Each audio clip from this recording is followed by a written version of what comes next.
And tonight I have Kayla Pollack, who was injured by one of these mRNA shots many years ago and has been fighting very hard. She is paralyzed. And if you've been following her account on X, she's sort of reaching the end of her rope. So, welcome, Kayla. And Hey, Mary. can you give everybody the background, what happened?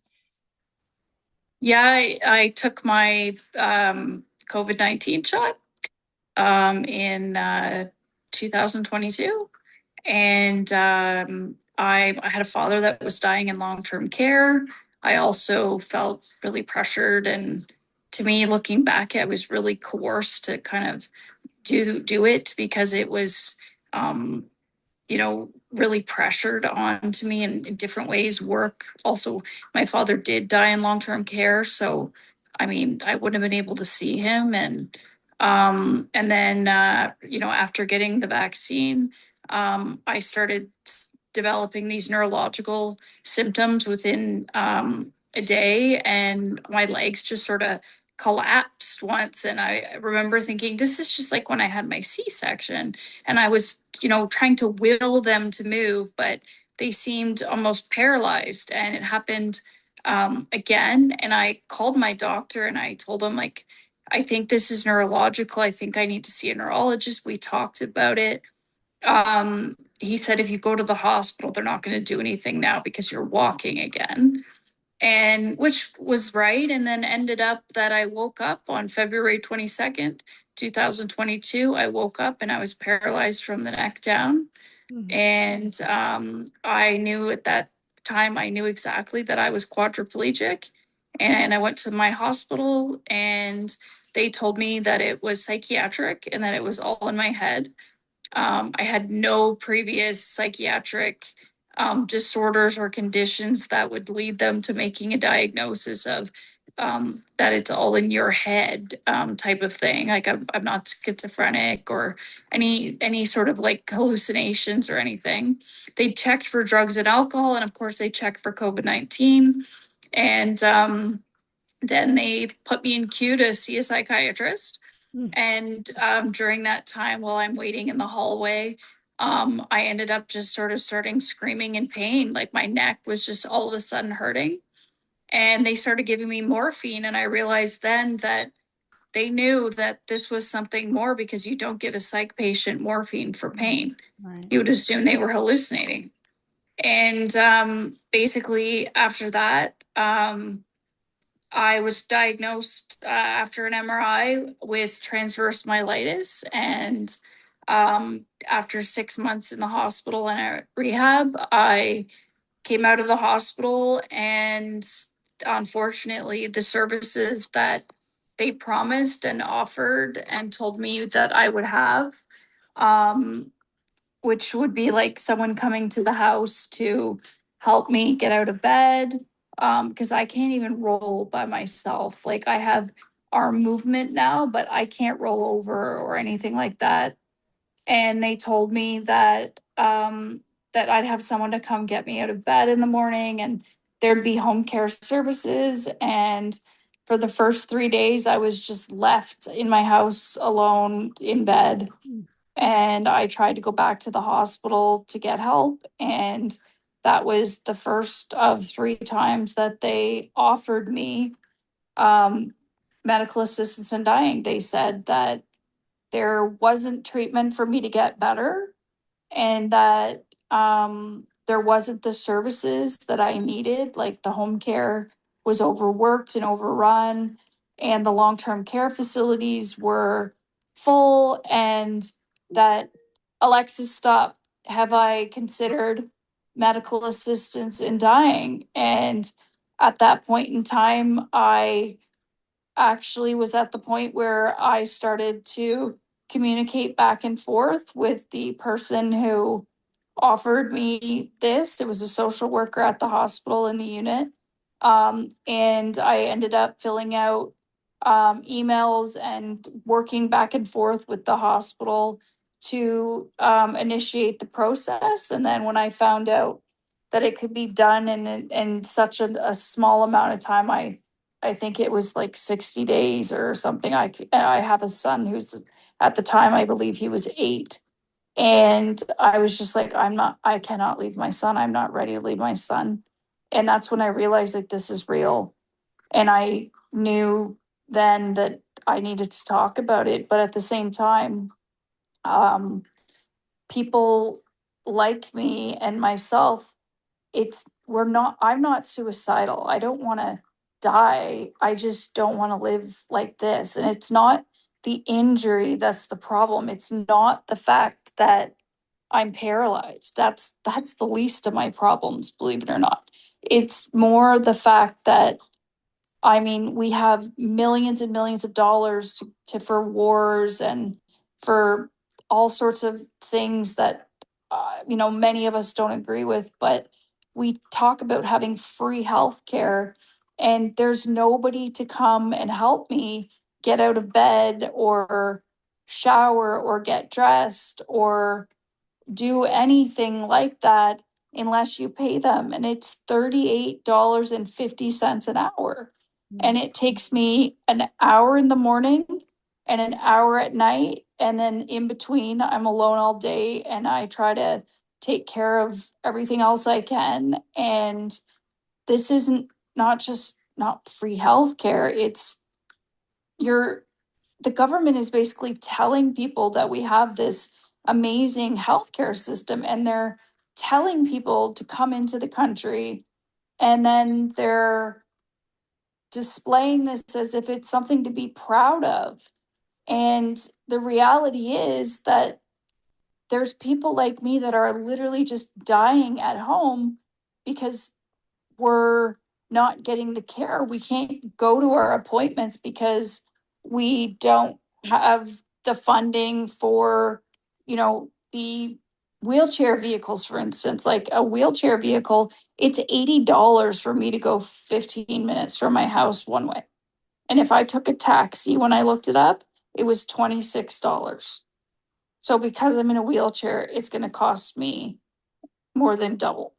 Or because I'm in a wheelchair, it's going to cost me more money for my vehicle. We had a muffler go wrong on my wheelchair accessible van, and it was like, I believe it was like $600 for just the muffler because it was a custom muffler because it's a wheelchair accessible van. And then it's because if you buy it brand new, which I didn't, but if you do, it's considered a luxury vehicle. So it's not just the cost of being disabled, it's the fact that they're telling me 3 times. And I was also told that if I took my COVID vaccine, we were all told that there was a vaccine injury compensation program. And I've been fighting with them for 4 years, even though it's all in my file that this was a side effect of the COVID-19 vaccine of my Moderna shot. It's been 4 years and I've been going back and forth. I did get on mainstream media and there was an investigation into our vaccine injury compensation program. And unfortunately, we found out that they did an internal investigation and they had caseworkers that said that they had drinking Fridays, there was a ping pong table, slushy machines, bring your dog to work. They were hiring high school students and they weren't doing the claims. So all of the millions of dollars that were put in to try and help people like me were just being spent on administration. So I know like there was $50 million and 18 million of it went to the first few people that were vaccine injured so that they could say, hey, look, we helped them. And I'm still fighting them. And now the program's being taken over by our health minister. And that means that everything's going to start all over again from scratch. And if you think I have any faith that it's going to be any better, of course not. That was bad enough, but when the government gets involved, it's all bureaucracy anyway, and they'll just pay themselves again. And I'm at the point where I don't know what to do. Have any politicians reached out or connected with you at all? The politicians don't want to talk to me. I tried to talk to them about it. They don't want to discuss medical assistance in dying, and they certainly don't want to discuss vaccine injuries. So my local MP, I fought and fought and fought him. And he wrote a letter to the healthcare minister asking her to have a word with me, but that never obviously went anywhere. I've never heard anything. And it was a kind of like a secretive letter. Like it wasn't like I asked him, post it on your X. I Right. had all my followers on him saying, do something for her, do something. Doug Ford, the Premier of Ontario, knows my story and said, "Oh, that's really sad. The Fed should be helping her." Wow. That's what he said. But in case people forgot, in Ontario, our premiers are responsible for healthcare, not the federal government. And obviously, they work together and they're both to blame. But he just pushed off the blame and nobody seems to care. It's just we've lost, I don't know where humanity went. Who is it that exactly who's telling you to look into MAID? When I go to the hospital, for any reason, I get put on the same floor because I have a spinal cord injury. So you will get put on the neuro rehab floor, and the social workers or the doctors, 3 times now in the same exact ward, in the same exact hospital, 3 times. And I ended up giving the paperwork to a lawyer just so that somebody had it. And I said, like, he wanted it. He asked me for it. And I just said, like, this is this is what happened. This is the paperwork I have. And he's like, you have a lot of proof. You could go after them. But the thing is, I only have so many battles I can fight. Right. And going after them would mean, by principle, I would be telling them that what they did was wrong, but they know what they did was wrong. Right. And the thing is, if I get injured, that they take me back to that exact same hospital. If I have a urinary tract infection, for instance, because I use a catheter, I end up in that exact same hospital. Mm-hmm. If I have anything go wrong as someone who's paralyzed, which is, as you know, much more likely, breathing problems, that's your specialty, respiratory issues, that's more common in people that are quadriplegic. Yeah. And that's a big problem, correct? Like, getting a cold can be deadly, as you know. But I don't want to live my life being afraid of getting a cold. I just am afraid of getting a cold because I don't want to go back to that hospital and basically be told that my life isn't worth living anymore because I took a vaccine that they told me to take, and because I'm too expensive for the healthcare system. I'm just a number. This is what it's come to. Do they know that you have a young son? Yeah, of course. Unbelievable. How old is your I have an son? 11-year-old son. And And they I, it's just hard to you're a believe. mother. You're a Yeah, I mother. can't So I, even. Yeah. I like, I mean, you and the thing is, because it's so public, because I speak out. I remember one time when my son was about 7, when this first happened, and he said to me all of a sudden, he goes, and it had nothing to do with me. It was just we had put the dog, we had to put our dog down, and he goes, "Hey, mom, did we put people down?" And I'm like, "Oh, some countries do." And I left it at that. And he goes, "Do they do that in Canada?" And I said, "Yeah, sometimes." And he goes, "Why would someone ever want to do that?" And I said, "Well, what if, somebody had cancer and they were really, really sick and they were going to pass away anyway, and it was really, really painful for them and it was horrible, and their family wanted to be with them when they passed away." I said, "Wouldn't that be a good option for them?" And he goes, "Mom, don't you think it's up to God when you die?" And I just thought, like, what am I supposed to say to my son? I just didn't have words. I'm not against medical assistance in dying for that. I'm against being offered medical assistance in dying. And the fact that we're on such a slippery slope that you can take it if you're having a bad suicidal day, it seems like. Yeah. And I mean, Like right now, you're not I'm not terminally ill. You are not no, terminally ill. That's what's no, uh exactly. shocking. But even if you're suicidal, in my case, you're not supposed to be able to, but you can just say, I don't feel like my life's worth living because I'm quadriplegic, and they'll give you MAID.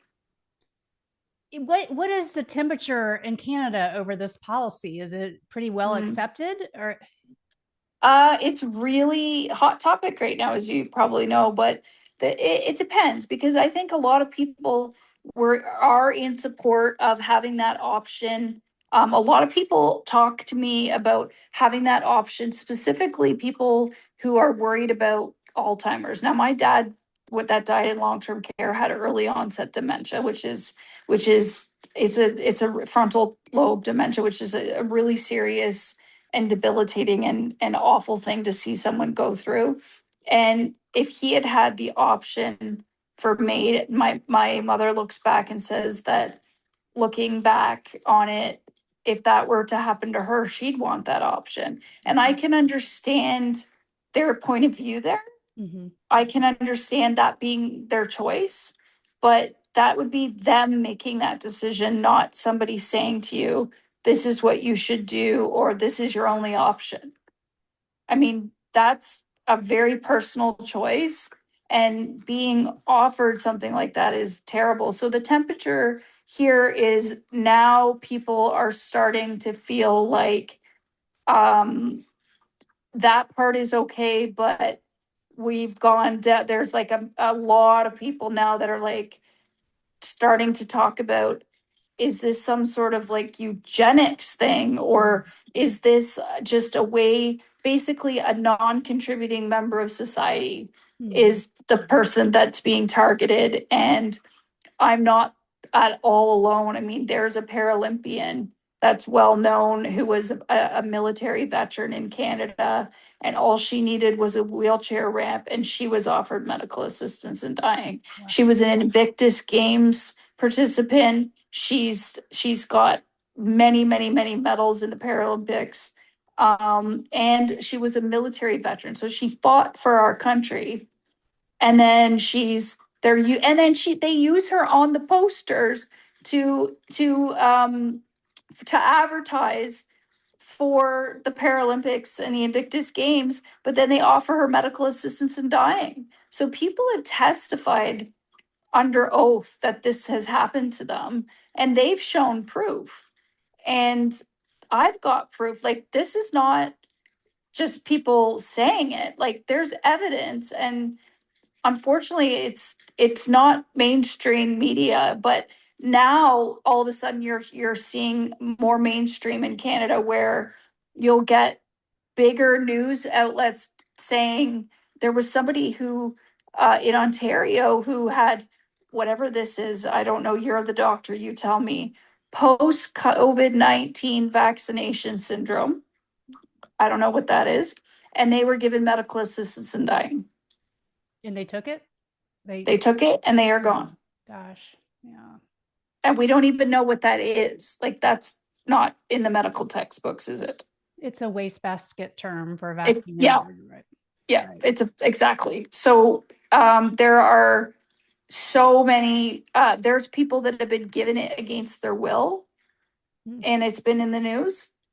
Like, there was an elderly woman who had thought about taking it, and then she decided that it was not in her religious best interest, and her husband wasn't able to continue to be her caregiver, and the decision was made that he couldn't do it anymore. And somehow it ended up, they had like two different doctors involved, and it ended up that the first doctor said no, she said no, and the second doctor said no, she consented, and then they gave her MAID, and she's gone, and it was reported on mainstream media. So, like, I don't know how far this is going to go. I can only speak for myself, but it's not that people like me want to give up on our children, or don't want to be a mom, or don't have things to contribute to society.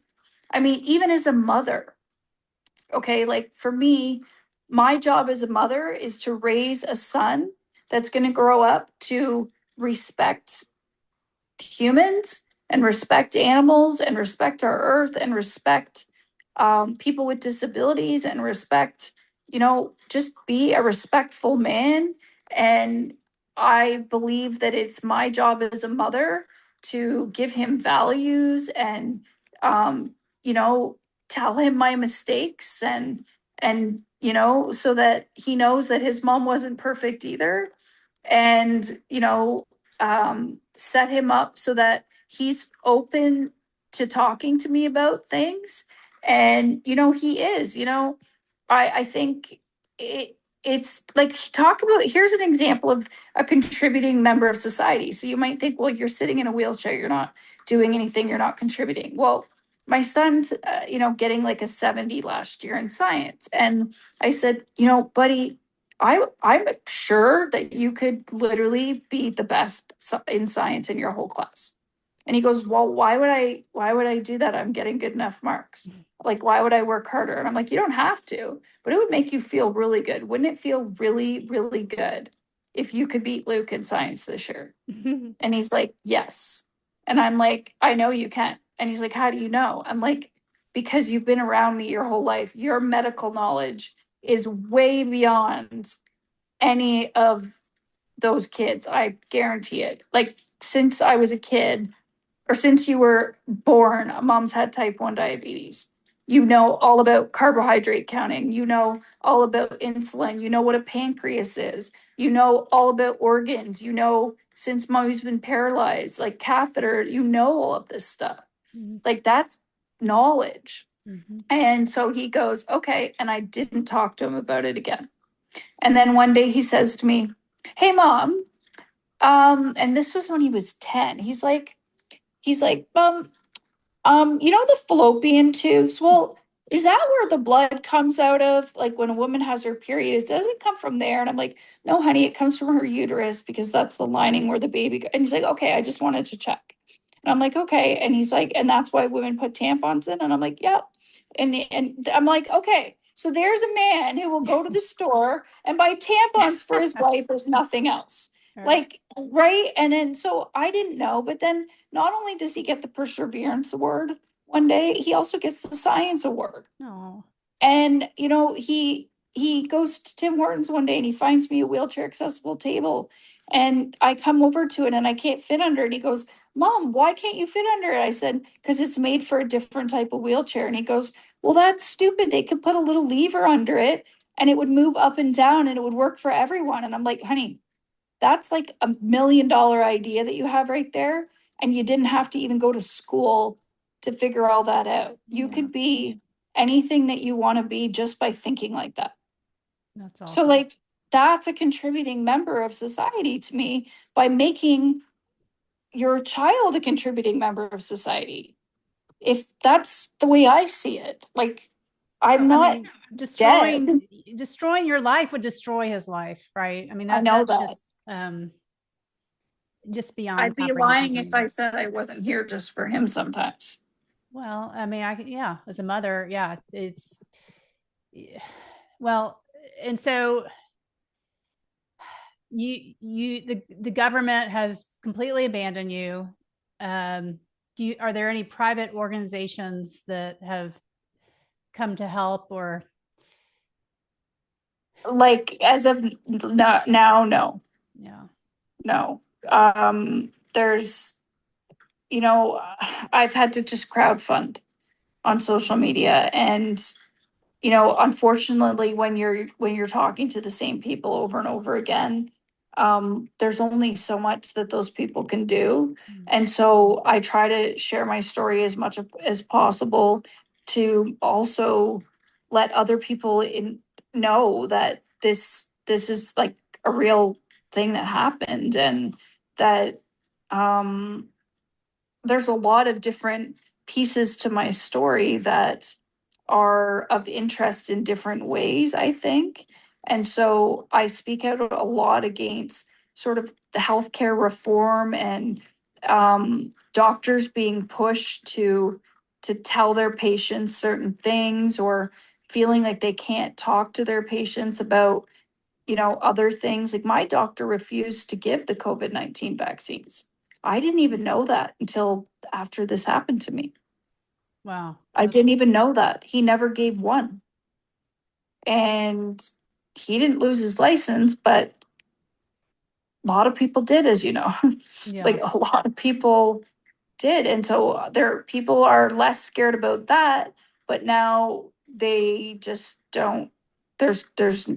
We've lost so many workers because of the pandemic, and those workers that used to be there are no longer, and then they're shoving them through school so quickly that within 6 months they think that you can do this job, and they've got a lot of, for lack of terms, really dumb people with no common sense, that are trying to get into this profession, and it's really disgusting. Actually, some of them don't even know how to take urine out of a catheter bag. I believe it. I believe it. How are things going with your lawsuit? Because you were suing Moderna, right? Yeah, I'm suing Moderna for $45 million. Things are going quite well. We've got pre-trials that are going to be coming up and all the dates for that, and I'll be definitely just like posting about that. And it's a trial by jury in my hometown of Newmarket. So it's a small town trial, but I doubt they're gonna wanna go to trial because they don't want the documents out, as far as what is hidden in those Moderna blacked out sections, that they're not gonna want that out. But those things take so much time, and in the meantime, I don't have time to wait in a way. Like if I guess people don't understand, well, why don't you just stay in bed? That sounds great. But like for someone like me, if I stay on one side, I'm gonna get bed sores and it hurts. It feels like I've been in a car accident and my legs are all mangled and I can't move them, and it's so painful, and it's like waiting for the ambulance to come. You just sometimes, even when I'm sleeping and I wake up, I think I've been in a car accident because I can feel everything. And it feels like you're just mangled up, and it's so painful, and you're just supposed to wait, and you're getting not just more sore, but then other things start to go wrong. So like recently I just went blind in my left eye, had to have retinal surgery on it. And it wasn't related to diabetes. Never had any issues before my vaccine. And then because I'm quadriplegic now, my muscles aren't there, so they're not holding in my joints. So my joints are popping out of the sockets because there's no muscle to keep them in. So I've posted like pictures of my knee and my hip and my x-rays and my ultrasound so that people know, like, this is not just something I'm making up. This is the reality for someone who has this life. You know, it's terrible. Well, I'm so sorry. Have they filed a motion to dismiss, and have you overcome that? They did file a motion to dismiss. We're not worried about that. It's just something that they always do, as you can obviously imagine. But my lawyer's been speaking with their lawyers, so we've already had to plan the pretrial and everything. They had tried to file the motion based on saying um, that their vaccine doesn't cause transverse myelitis, but then it says below it, if our vaccine does cause transverse myelitis, you should have known about it. So it's kind of humorous, like, to read it. You can't really help but laugh about it because it's so ridiculous. And of course, they didn't want to disclose their secret documents of whatever their whatever they've got in those blacked out sections. They didn't want to disclose that, so they just didn't. So we have to force disclosure. And obviously, if they didn't do anything wrong, they would just show the documents and we'd be done. So it's not actually taking as long as we had predicted. It's it's the only trial against a vaccine company in North America for Moderna. And it's other than there's, as my lawyer's the same as Dan Hartman's, and Pfizer unfortunately has more lawyers and more more of a fight. So mine has proceeded quite quickly compared to Dan's. And he started before I did. But that's probably because of the size of their vaccine company. Well, that's good to hear that things are progressing and you got through the motion to dismiss. When you got your vaccine, did you get any sort of informed consent? That I could be paralyzed? No. I could have a sore arm, or I might get some swelling at the site of the injection, all that stuff. But no, there was no. I mean, you know what? I thought I had Guillain-Barré. But it turns out that I am far from the only one who's gotten transverse myelitis from a vaccine. It is a known vaccine reaction.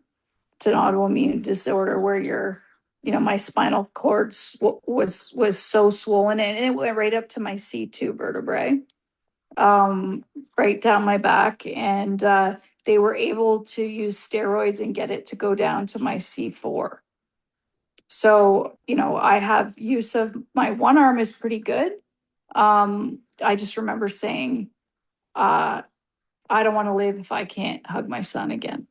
I just remember saying that. But, you will yourself to walk and move, and it doesn't work that way. That's not how paralysis works. And it's frustrating because people will call me or post, if you eat healthy, or if you take this this protocol, or if you detox using this, or if you use a nicotine patch, or I'm like, if you don't think I've tried all that, you're crazy.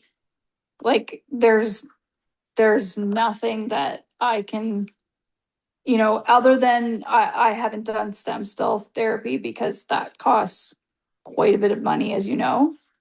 And these things, we don't have them in Canada. Usually you have to travel to the States or to a different country, and traveling's been like, I can't just travel.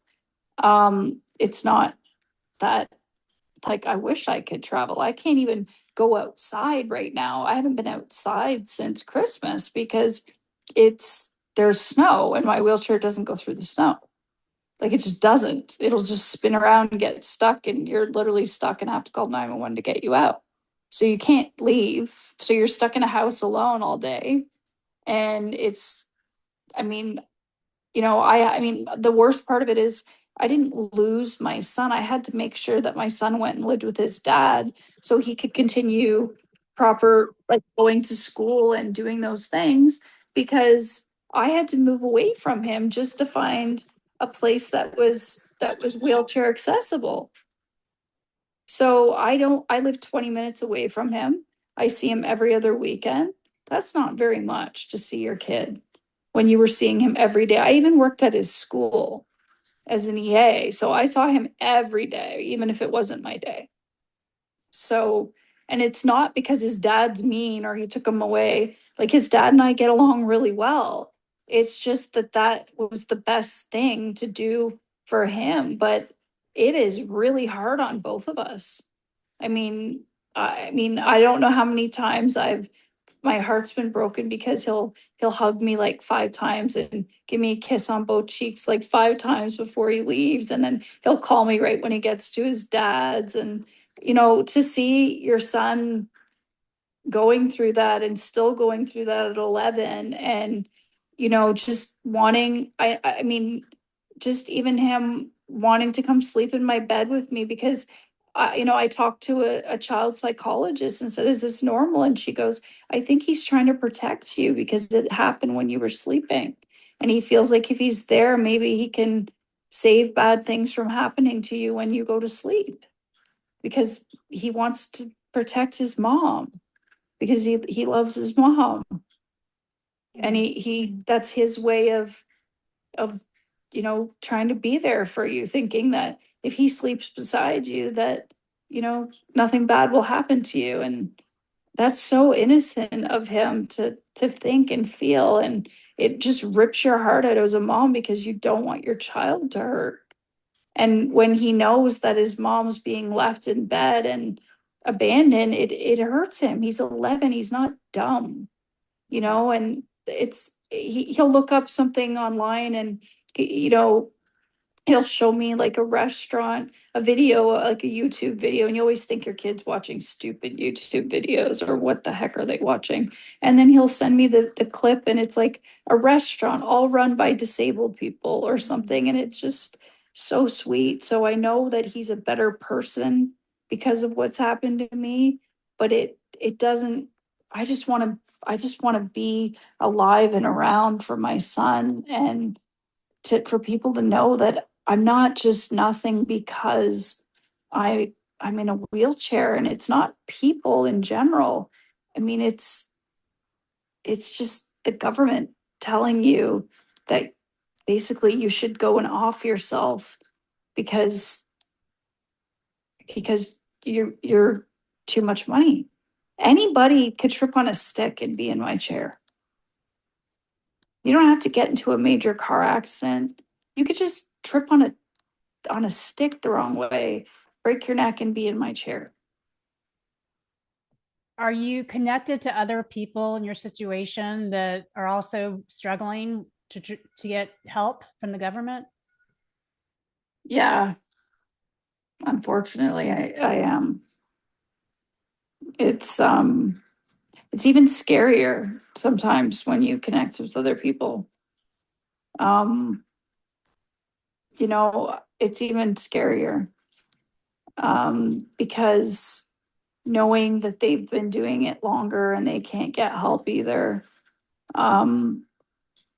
it can really, like, I mean, if God forbid I can't take care of myself or have people take care of me at home, Doug Ford, our premier, has made it so that you get sent to the closest long-term care facility to you. And that could be 100 kilometers away from my kid who's only 11. So I would never see him.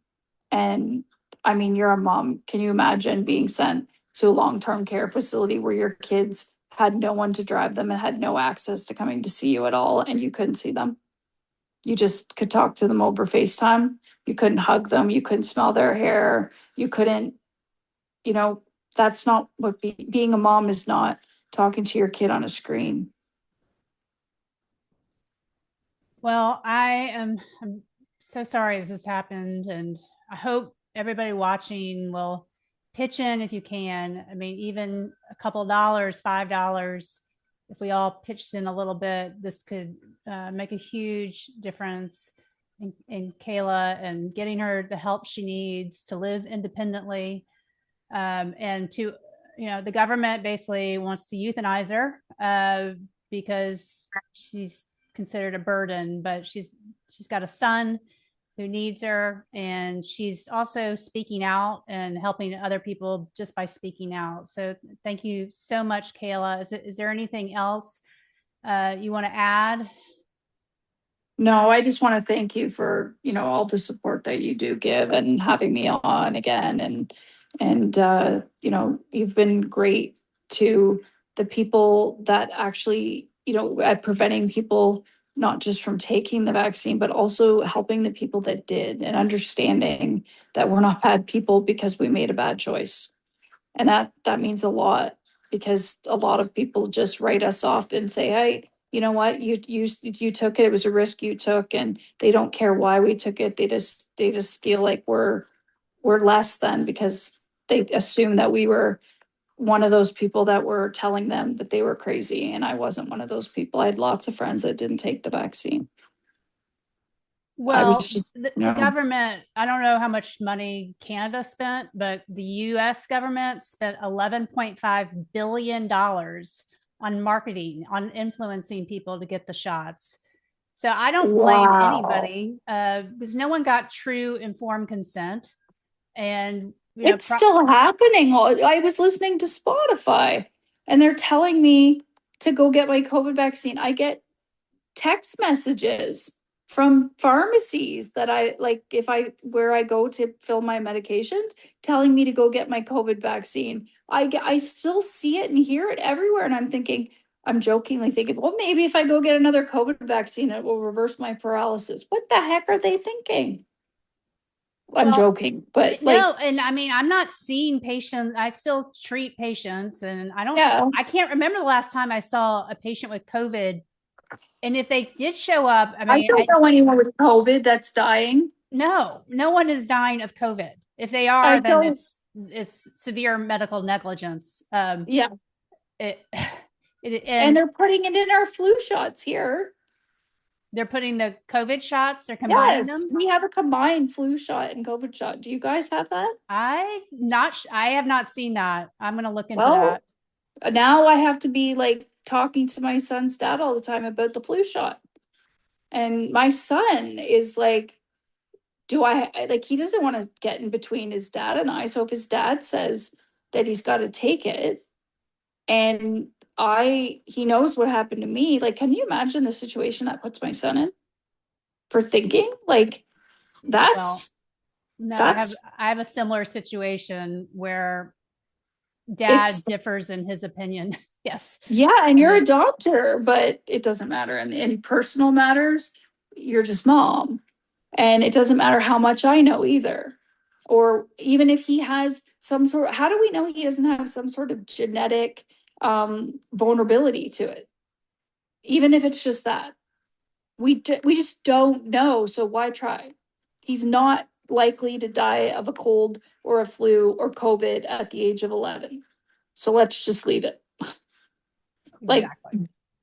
Let's just leave it. And I mean, that being said, I have a roommate who had a 13-year, when his aunt was 13, she got the flu and had a fever so bad that she had brain damage, and she has the mentality of an 8-year-old. So I know how severe the flu could be, but the likelihood of that happening when you're 13 or 11, in my son's case, is so rare.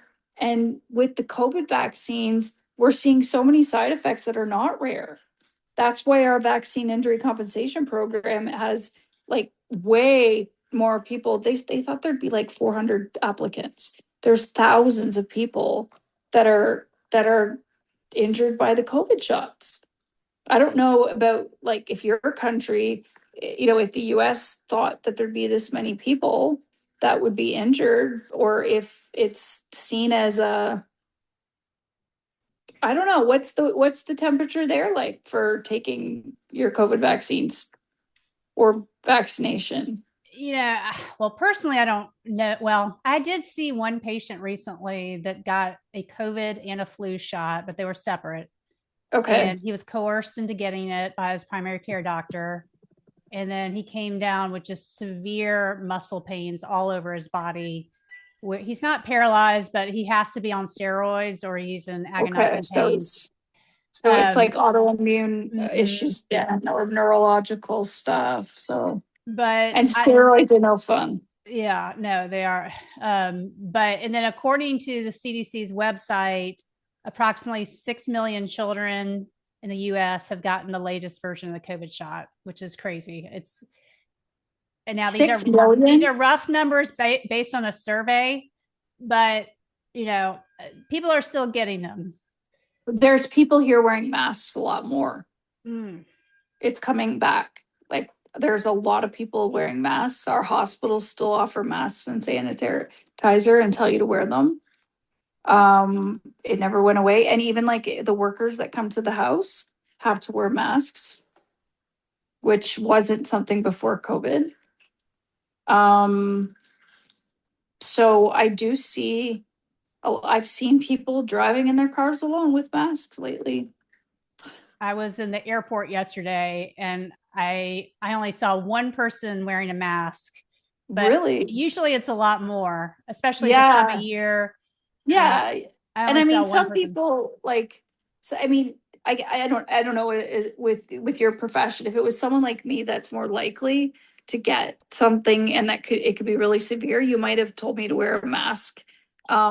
Maybe, I don't know, previously, like before COVID, I don't know what you would have, no? Okay. No, never. My respirologist said, because you're paralyzed and you're more likely to get things, you should be wearing a mask when you go out. I don't do that because I'm like, I can't live my life in fear of everything I might get. And so far, knock on wood, in 4 years, I haven't gotten anything. And, I've had people around me that were sick, including my son. I mean, he goes to school. If you want to find dirty places, go to a school. I mean, he goes to school and his brother goes to a different school. So imagine that. Like there's the germs for us. So, I'm not, that's the least of my concerns is coming down with whatever. I'm more worried about just dying alone at home because there's no one here. And I'm also type 1 diabetic. That's why you're hearing all the beeping going off and watching me drink things. And, I'm more worried about someone just not showing up and I can't reach my Gatorade or whatever I need to drink to get my sugars up. And that's the end of me. And I do everything I can to put things close to me and to do all that, but they just don't show up. They'll just leave you there because unless you pay for private care, then they show up and they actually seem to care. They actually seem to really care, which is really sad. Well, I hope everybody watching will pitch in, and also we need to have you back when you have some updates on your lawsuit. But please don't give up. You have a lot of supporters out there, and Not giving. good. And keep us posted, and we'll have you back soon. Thank you so much, Kayla. Thank you.